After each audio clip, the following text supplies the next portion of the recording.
the emotional comfort that comes with looking good in the eyes of men. Look up, please. Let me teach you something. If you want to be great in life, you must obtain grace from God to build a wall of spiritual immunity against all kinds of expectations of men. It is better to serve God and fear God sincerely. You will lose too many things in your life trying to please men. Let me give you an advice. When your life is excellent, both God and men will rejoice with you. But can I give you an honest advice? You must obtain grace from God to focus on God and your destiny. Many of us love men so much, you will rather fail God and have a good name with men. Rather fail God. Do you have the courage to survive the controversy of the prophecy upon your life? Oh Mary, how did you get pregnant? Tell us the truth. What happened? I'm an innocent young virgin. An angel suddenly appears to me and says a ghost is coming. I am innocent. To the point where Joseph said, I'm sorry, I love you sincerely, you know I'm a responsible man, but this embarrassment is too much. Just when he was about to leave her, he had a dream and he said, no, Joseph, this woman is surviving something, and that which is coming out of her is that which carries destiny. Can I tell you this? If you do not obtain grace to respect your vision and your prophecy more than your reputation, you must respect the prophecy upon your life more than your reputation. The prophecy upon your life will make you do things sometimes that you will look controversial.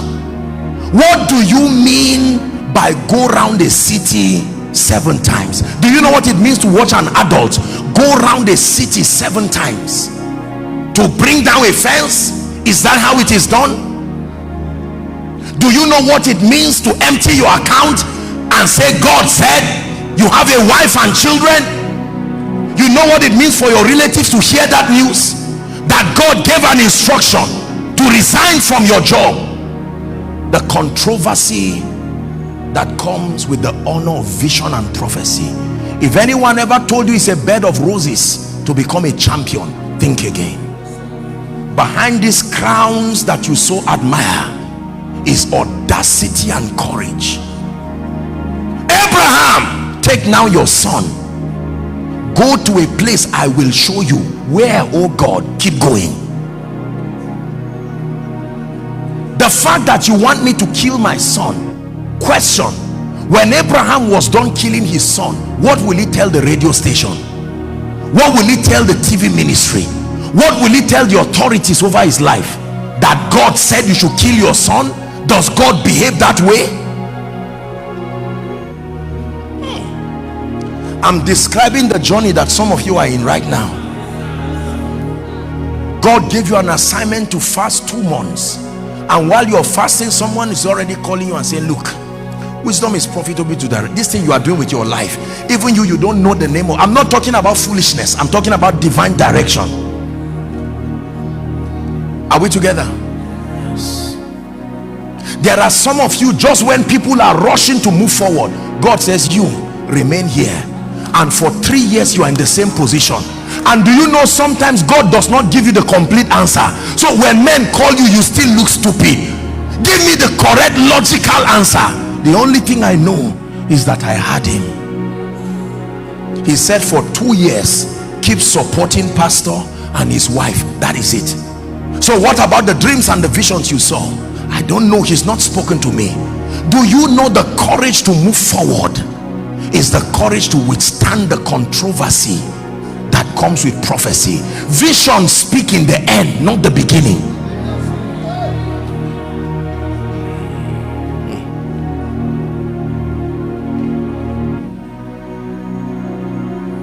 Are we blessed?